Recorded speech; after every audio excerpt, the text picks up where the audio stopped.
ओम शांति। 11 जनवरी की बाबा की मुरली। मीठे बच्चे, बुद्धि का योग बाप से लगाते रहो तो लंबी मुसाफिरी को सहज ही पार कर लेंगे। प्रश्न, बाप पर कुर्बान जाने के लिए किस बात का त्याग जरूरी है? उत्तर, देह अभिमान का। देह अभिमान आया तो मरा, व्यभिचारी हुआ। इसलिए कुर्बान होने में बच्चों का हृदय विदीर्ण होता है।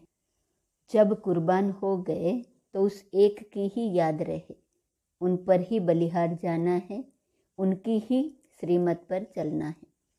एक की ही याद रहे, उन पर ही बलिहार जाना है, उनकी ही श्रीमत पर चलना है। गीत रात के राही थक मत जाना, सुबह की मंजिल दूर नहीं।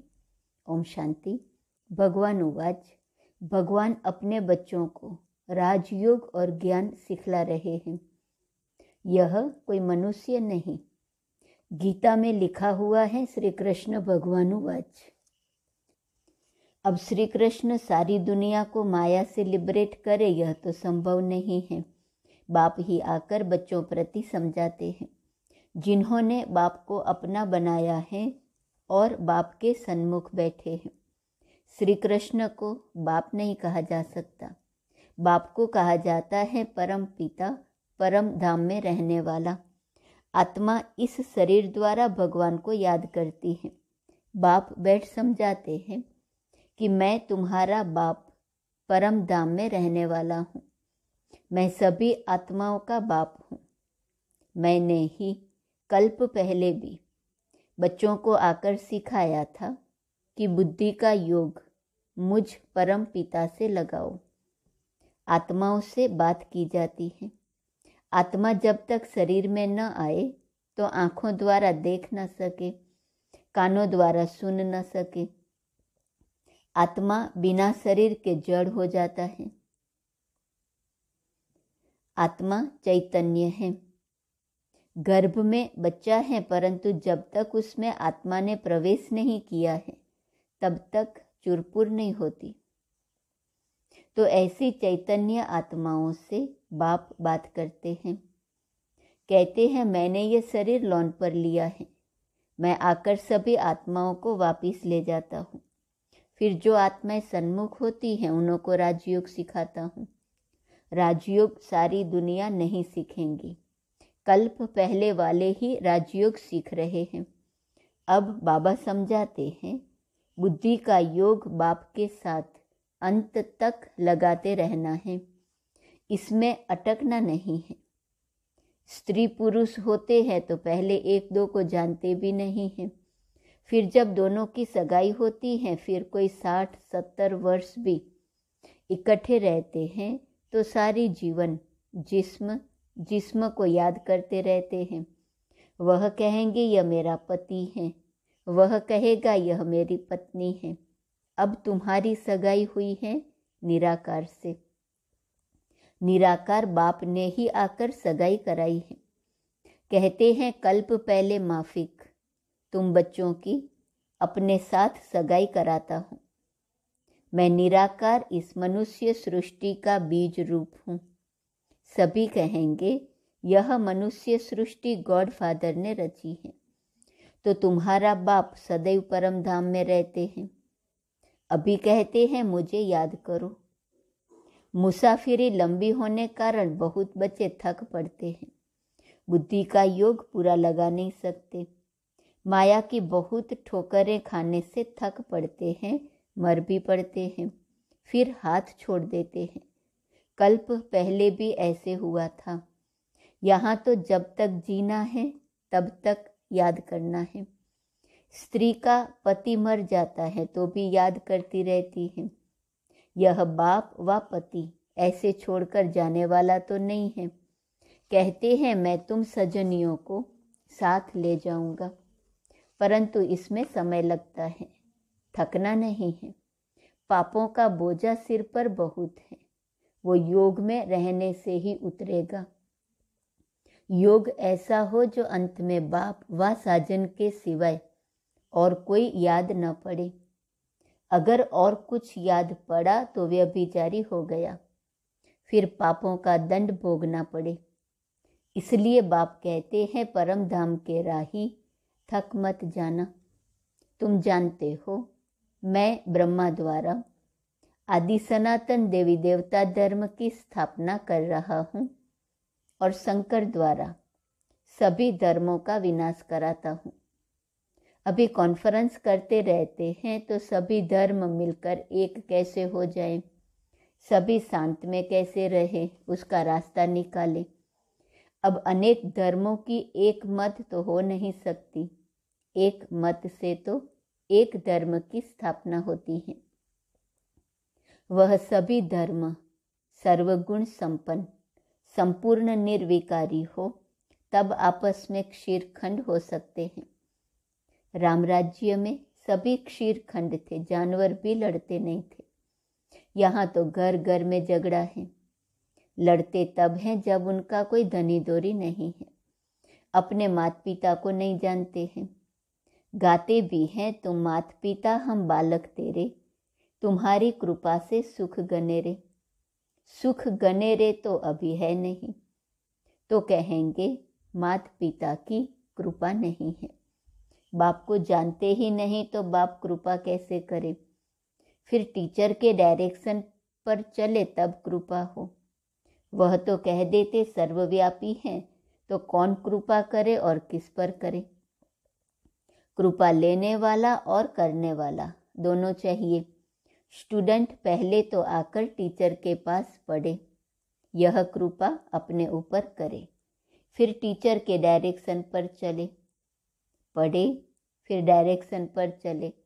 पुरुषार्थ कराने वाला भी चाहिए। यह बाप भी हैं, टीचर भी हैं, सतगुरु भी हैं। उनको परम पिता, परम शिक्षक, परम सतगुरु भी कहा जाता है। बाप कहते हैं मैं कल्प कल्प यह स्थापना का कार्य कराता हूँ, पतित दुनिया को पावन बनाता हूँ। वर्ल्ड ऑलमाइटी अथॉरिटी है ना, तो वर्ल्ड अथॉरिटी का राज्य कायम करते हैं। सारी सृष्टि पर एक ही लक्ष्मी नारायण का राज्य था, उन्हों की ऑलमाइटी अथॉरिटी थी। वहाँ कोई लड़ाई झगड़ा कर न सके, वहाँ माया है ही नहीं, है ही गोल्डन एज, सिल्वर एज। सतयुग त्रेता दोनों को स्वर्ग अथवा वैकुंठ कहेंगे। सभी गाते भी हैं चलो वृंदावन भजो राधे गोविंद। जाते तो कोई है नहीं, सिर्फ याद जरूर करते हैं। अब तो माया का राज्य है, सभी रावण की मत पर हैं। देखने में तो बड़े बड़े मनुष्य अच्छे आते हैं, बड़े बड़े टाइटल मिलते हैं।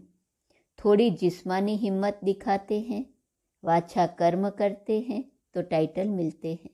कोई को डॉक्टर ऑफ फिलोसॉफी, कोई को क्या, ऐसे ऐसे टाइटल देते रहते हैं। अभी तुम तो हो ब्राह्मण, बरोबर भारत की सर्विस में हो। तुम दैवी राजधानी स्थापन कर रहे हो। जब स्थापना हो जाएंगी तब तुमको टाइटल्स मिलेंगे। सूर्यवंशी राजा रानी, चंद्रवंशी राजा रानी, फिर तुम्हारा राज्य चलेगा। वहाँ कोई को टाइटल नहीं मिलता, वहाँ दुख की कोई बात ही नहीं। जो कोई का दुख दूर करे वह बहादुरी दिखाए, जो टाइटल मिले। जो रस्म रिवाज यहाँ होती हैं वो वहाँ नहीं होती। न लक्ष्मी नारायण इस पतित दुनिया में आ सकते हैं। इस समय कोई भी पावन देवता नहीं है, यह है ही पतित आसुरी दुनिया। अनेक मत मतांतर में मुंझ गए हैं। यहाँ तो एक ही श्रीमत है जिससे राजधानी स्थापन हो रही है। हाँ, चलते चलते कोई को माया का कांटा लग जाता है तो लंगड़ाते रहते हैं। इसलिए बाप कहते हैं सदैव श्रीमत पर चलो। अपनी मनमत पर चलने से धोखा खाएंगे। सच्ची कमाई होती है सच्चे बाप की मत पर चलने से। अपनी मत से बेड़ा गर्क हो जाएगा। कितने महावीर श्रीमत पर न चलने कारण अधोगति को पहुंच गए। अभी तुम बच्चों को सदगति को पाना है। श्रीमत पर न चला और दुर्गति को पाया तो फिर बहुत पश्चाताप करना पड़ेगा। फिर धर्मराजपुरी में शिव बाबा इस तन में बैठ समझाएंगे कि मैंने तुमको इस ब्रह्मा तन द्वारा इतना समझाया, पढ़ाया, कितनी मेहनत की, तुमने निश्चय पत्र लिखे कि श्रीमत पर चलेंगे, परंतु चले नहीं। श्रीमत को कभी नहीं छोड़ना चाहिए। कुछ भी हो, बाप को बताने से सावधानी मिलती रहेंगी। कांटा लगता ही तब है जब बाप को भूलते हैं। बच्चे सदगति करने वाले बाप से भी 3 कोस दूर भागते हैं। गाते भी हैं वारी जाऊं, कुर्बान जाऊं, परंतु किस पर? ऐसे तो नहीं लिखा है सन्यासी पर वारी जाऊं, व ब्रह्मा विष्णु शंकर पर वारी जाऊं, व श्री कृष्ण पर वारी जाऊं। कुर्बान जाना है परमपिता परमात्मा पर, कोई मनुष्य पर नहीं। वर्षा मिलता है बाप से, बाप बच्चों पर कुर्बान होता है। यह बेहद का बाप भी कहते हैं, मैं कुर्बान होने आया हूँ। परंतु बाप पर कुर्बान होने में बच्चों का हृदय कितना विदीर्ण होता है। देह अभिमान में आया तो मरा, व्यभिचारी हुआ। याद उस एक की रहनी चाहिए, उन पर बलिहार जाना चाहिए। अब नाटक पूरा होता है, अब हमको वापिस जाना है। बाकी मित्र संबंधी आदि तो सब कब्र दाखिल होने हैं, उनको क्या याद करेंगे। इसमें अभ्यास बहुत चाहिए। गाया भी हुआ है, चढ़े तो चाखे अमृत रस, जोर से गिरते हैं तो पद गंवा देते हैं। ऐसे नहीं स्वर्ग में नहीं आएंगे, परंतु राजा रानी बनने और प्रजा बनने में फर्क तो है ना। यहाँ का बिल भी देखो, मिनिस्टर भी देखो, फर्क है ना। इसलिए पुरुषार्थ पूरा करना है। कोई गिरते हैं तो एकदम पतित बन जाते हैं, श्रीमत पर चल नहीं पाते तो माया नाक से पकड़ एकदम गटर में डाल देती है। बाप दादा का बनकर फिर ट्रेटर बनना, गोया उनका सामना करना है। इसलिए बाप कहते हैं कदम कदम पर संभल कर चलो। अब माया का अंत होने वाला है, तो माया बहुतों को गिराती है। इसलिए बच्चों को खबरदार रहना है। रास्ता जरा लंबा है, पद भी बहुत भारी है। अगर ट्रेटर बना तो सजा भी भारी है। जब धर्मराज बाबा सजा देते हैं तो बहुत रड़ियां मारते हैं, जो कल्प कल्प के लिए कायम हो जाती है। माया बड़ी प्रबल है। थोड़ा सा भी बाप का डिसरिगार्ड किया तो मरा। गाया हुआ है सतगुरु का निंदक ठौर न पाए। कामवश क्रोधवश उल्टे काम करते हैं, गोया बाप की निंदा कराते हैं और दंड के निमित्त बन जाते हैं। अगर कदम कदम पर पद्मों की कमाई है तो पद्मों का घाटा भी है। अगर सर्विस से जमा होता है तो उल्टे विकर्म से ना भी होती है। बाबा के पास सारा हिसाब रहता है। अब सन्मुख पड़ा रहे हैं तो सारा हिसाब जैसे उनके हथेली पर है। बाप तो कहेंगे सल कोई बच्चा शिव बाबा का डिसरिगार्ड न करे। बहुत विकर्म बनते हैं। यज्ञ सेवा में हड्डी हड्डी देनी पड़ती है। दधीची ऋषि का मिसाल है ना, उसका भी पद बनता है। नहीं तो प्रजा में भी भिन्न भिन्न पद हैं। प्रजा में भी नौकर चाकर सभी चाहिए। बल वहाँ दुख नहीं होगा, परंतु नंबरवार पद तो है ही। अच्छा, मीठे मीठे सिकीलदे बच्चों प्रति माता पिता बाप दादा का याद प्यार और गुड मॉर्निंग। रूहानी बाप की रूहानी बच्चों को नमस्ते। रूहानी बच्चों की रूहानी बाप को नमस्ते नमस्ते नमस्ते। धारणा के लिए मुख्य सार, पहली पॉइंट, याद की यात्रा में थकना नहीं है। ऐसी सच्ची याद का अभ्यास करना है जो अंत समय में बाप के सिवाय कोई भी याद न आए। दूसरी पॉइंट, सच्चे बाप की मत पर चल। सच्ची कमाई करनी है, अपनी मन मत पर नहीं चलना है। सतगुरु की निंदा कभी भी नहीं करानी है। काम क्रोध के वश कोई उल्टा काम नहीं करना है।